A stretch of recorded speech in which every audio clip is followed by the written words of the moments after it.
SKM మరియు కార్మిక సంఘాల జేఏసీ ఈ నెల 26 నాడు నరేంద్ర మోడీ కార్మిక రైతు వ్యతిరేక విధానాలకు నిరసనగా దేశవ్యాప్తంగా నిరసన ప్రదర్శన చేయాలని చెప్పి పిలుపునిచ్చాయి.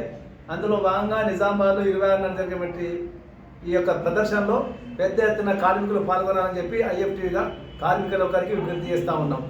ఎందుకంటే ఎన్నికల్లో నరేంద్ర మోడీ చెప్పినటువంటి మాటలు వేరు, ఆ తర్వాత అధికారంకి వచ్చిన తర్వాత వ్యవహరిస్తున్న తీరు వేరు. అప్పుడు ఉపాధి భద్రత అని చెప్పిండు, అదేవిధంగా కార్మికులకు చేతి నిండా పని చెప్పిండు, అట్లాగే రైతుకు అండగా ఉంటుందని చెప్పిండు, అదేవిధంగా ప్రతి ఏడాది 2 కోట్ల కొలువులు ఇస్తానని చెప్పిండు, అట్లాగే సుస్థిర పాలన ఇస్తానని చెప్పిండు, ధరలను ప్రజలకు అందుబాటులో ఉందని చెప్పిండు. కానీ ఇవాళ మొత్తం వాటికి భిన్నంగా వ్యవహరిస్తూ ఉండు.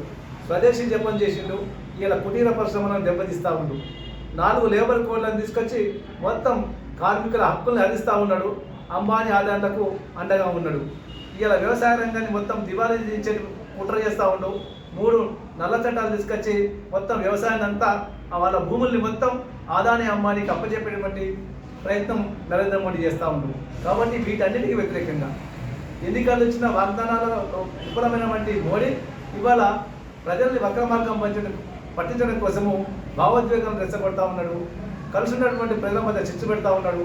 కాబట్టి వీటన్నింటిని అర్థం చేసుకొని మనం మన హక్కులను కానీ మనకు కావాల్సినటువంటి సౌకర్యాల కోసం, అదేవిధంగా ఈ మతోన్మాదానికి వ్యతిరేకంగా మనం పెద్ద ఎత్తున ఆందోళన చేయాల్సిన అవసరం ఉన్నది. కాబట్టి అందులో భాగంగానే ఈ నెల 26న నిజామాబాద్లో జరిగేటువంటి ప్రదర్శనలో కార్మికులందరూ పాల్గొనాలని చెప్పి కోరుతా ఉన్నాం.